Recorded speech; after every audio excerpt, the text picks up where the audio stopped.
얼마 전 백팩을 하나 샀습니다. 흔히 백팩이라고들 하죠. 구입하기 전에 인터넷에서 대강의 가격대를 보고 갔거든요. 그런데 상점에서는 예상했던 것보다 훨씬 저렴한 가격에 판매하고 계셨습니다. 디자인이나 색상, 기능 등이 마음에 들어서 얼른 구입했죠. 오는 길 내내 마음이 좀 무거웠습니다. 저의 이러한 저렴한 구매로 또 누군가는 박봉으로 극심한 노동에 시달리게 되는 것은 아닌지, 또는 그러한 환경이 지속되는데 일조한 것은 아닌지 하고요.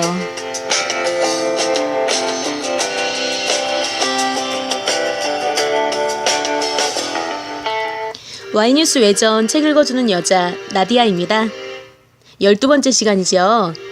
아이템북스의 한 권으로 읽는 이야기 세계사 두 번째 챕터 고대 그리스의 세계에서 오늘은 페르시아 전쟁을 보도록 할게요.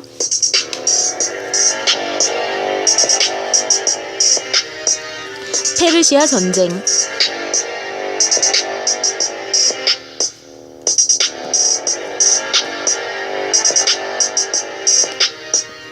모험심이 강한 페르시아인들은 고대 오리엔트 문명을 누리면서 페르시아라는 세계 최대의 제국을 건설했다. 키루스가 다스릴 때에는 바빌론과 리디아의 문명이 페르시아의 다스림을 받았으며 페니키아의 도시와 소아시아에 있는 그리스의 도시들도 그들의 간섭을 받았다. 페르시아 제국의 세 번째 왕인 다리우스 1세는 더욱 드넓은 세계를 다스렸고 그의 군대는 다나멜즈 해협에서 인더스 강까지 나아갔다. 또한 그의 세력은 이집트 북부와 중앙아시아까지 미쳤다. 다리우스 1세는 스키티아인의 본거지인 러시아의 남부에 다다르기 위해 대군을 이끌고 보스포러스 해협과 다뉴브 강을 건너서 북부로 밀고 나갔다.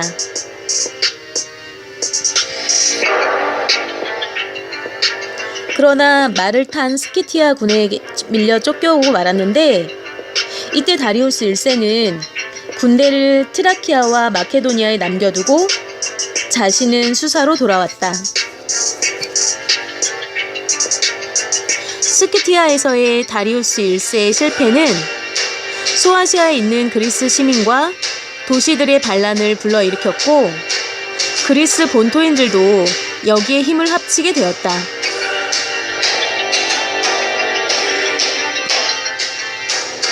그러자 다리우스 1세는 그리스인들을 정복하기로 결심하고 페니키아 함대를 동원해 에게해의 여러 섬들을 차례로 무찌른 후 기원전 490년에 그리스를 공격했으나 마라톤의 싸움에서 패하였다.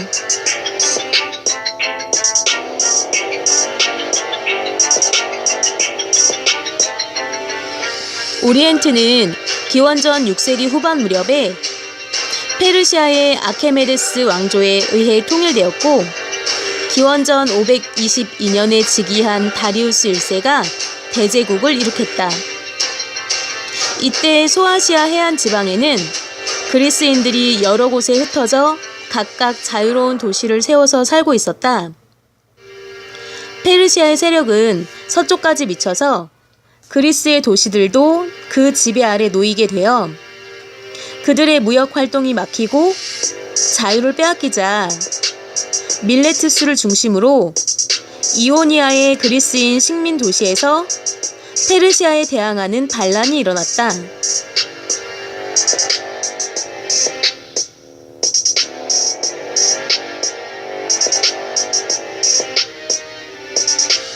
반란은 곧 진압됐으나 이때 반란을 일으킨 도시들이 그리스 본토에 원조를 요청하자 스파르타는 응하지 않고 그 대신 아테네가 군함 20척을 보내주었다. 기원전 492년 다리우스 1세는 아테네가 반란에 원조했다는 구실로 자신의 사위인 마르도니우스를 총사령관으로 삼아 바다와 육지에서 그리스 본토를 공격하여 트리키아 해안을 점령했다. 그러나 폭풍으로 함대 300척이 부서지고 군사 1만 명이 바다에 빠져 죽자 원정은 일단 중지됐다.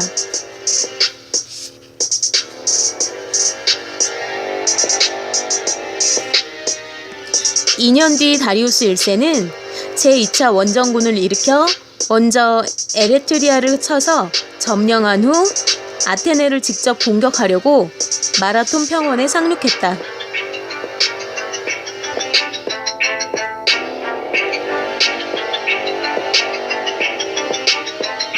마라톤 전투.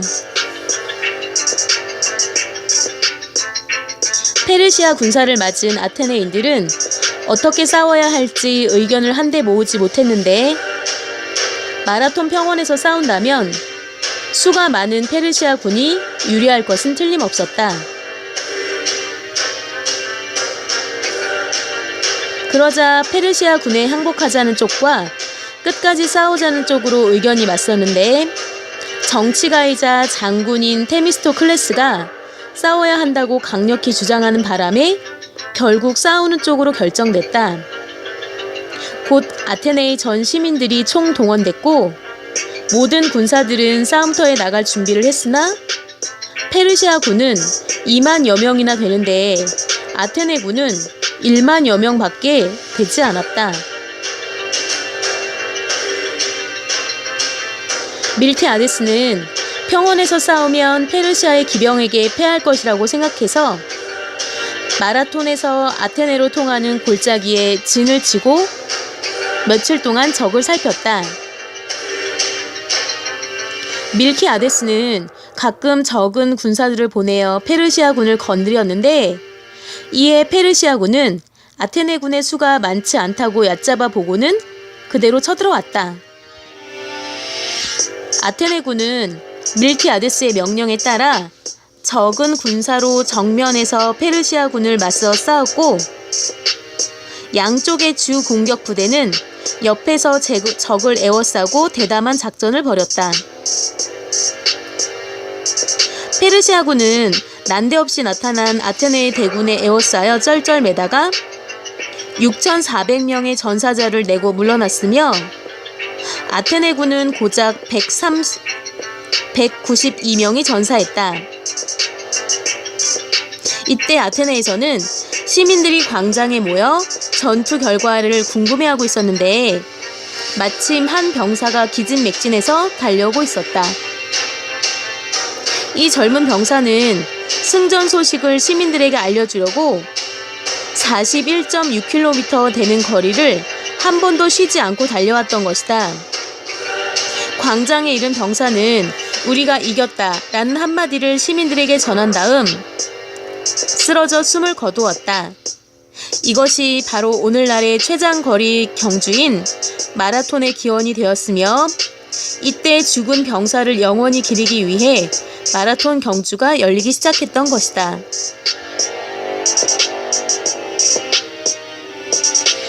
마라톤 전투에서 패한 페르시아 군은 배를 타고 돌아가다가 수니온 고지를 돌아 다시 아테네를 공격하려고 했으나 물러가다가 아테네 군의 철통 같은 방어 태세를 보고 뱃머리를 돌리고 말았다.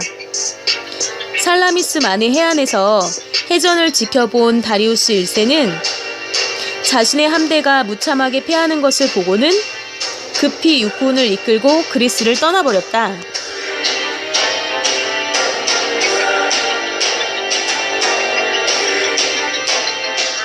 그리스는 또 한 번 통쾌하게 페르시아를 이겨냈다. 그러나 페르시아의 위협에서 완전히 벗어난 것은 아니었으며 페르시아 육군은 완전히 물러가지 않고 그리스의 동북부에 있는 데살리아 지방에 머무르고 있었다.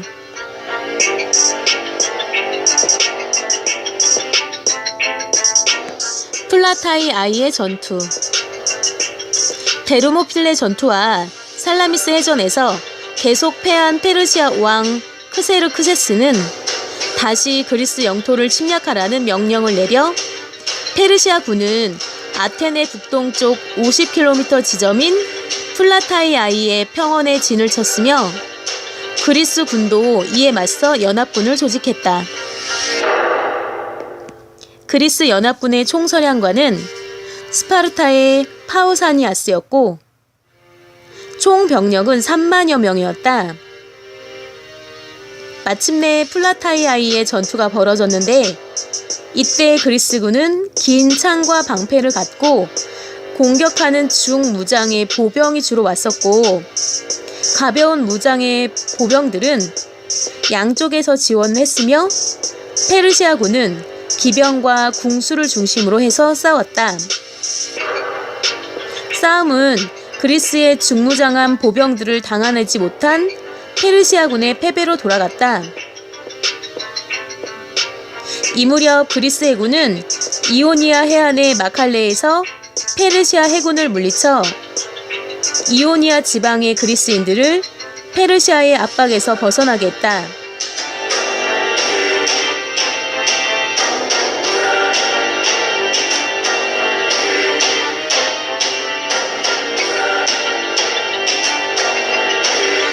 이렇게 모두 3회에 걸쳐서 20여 년 동안이나 그리스와 싸웠던 페르시아는 결국 패배의 신잔을 마시고 말았다. 싸움에서 계속 패배한 페르시아군이 언제 또다시 쳐들어올지 모르는 일이어서 그리스는 이제 겨우 페르시아의 지배에서 벗어난 이오니아의 그리스 국가들을 보호하기 위해 조직의 필요성을 느꼈다. 그때까지 스파르타는 그리스 제1의 도시국가로 여겨졌다. 스파르타 왕 파우사니아스는 페르시아군을 플라타이아이의 전투에서 쳐부순 뒤부터는 행동이 거만하고 성품이 포악해졌기 때문에 이오니아의 미움을 샀다. 그 결과 이오니아인들은 스파르타 대신 아테네의 연합 함대를 맡아달라고 했으므로 아테네의 아리스티데스가 에게해 일대의 여러 도시국가를 끌어들여 기원전 478년에 델로스 동맹을 맺었다.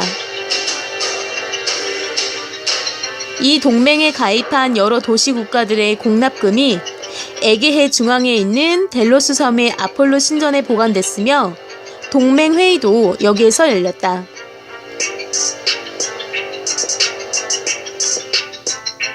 동맹에 가입한 도시국가는 함대와 군사들을 직접 제공하거나 거기에 맞먹는 비용을 냈는데 대부분의 도시국가들은 군사 대신에 군사 비용을 내는 방법을 택했다.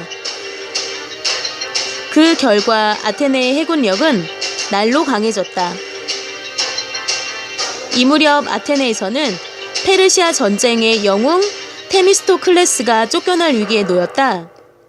테미스토클레스는 전쟁이 끝난 뒤에도 아테네의 모든 시민에게 중노동을 시켜서 도시 주변에 성벽을 쌓게 했으므로 중노동에 시달리는 시민들은 그가 페르시아와 전부터 내통하고 있다는 헛소문을 퍼뜨렸다.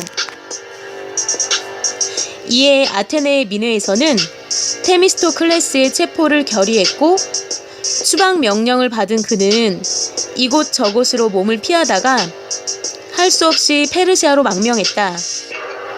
페르시아 왕은 테미스토클레스를 후하게 대접해 주었으나 3년 뒤에 그는 스스로 목숨을 끊었다.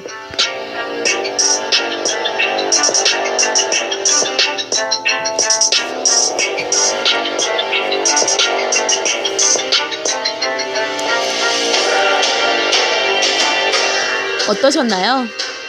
책을 읽으면서 떠나는 시간여행 의미 있으셨나요?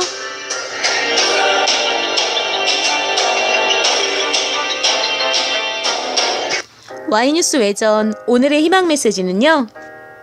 끝은 끝이 아니라 또 다른 시작이다 입니다. 정인과의 이별은 나 자신과의 사랑의 시작이고 설사 죽음이라 할지라도 그것은 또 다른 세상의 시작 아닐까요?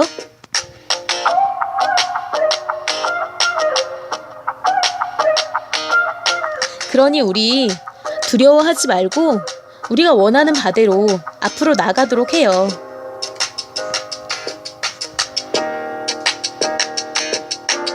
Y뉴스 외전 책 읽어주는 여자 12번째 시간은 여기까지입니다. 13번째 시간에 가서 기다리고 있을게요. 기억하세요. 여러분은 아주 특별합니다.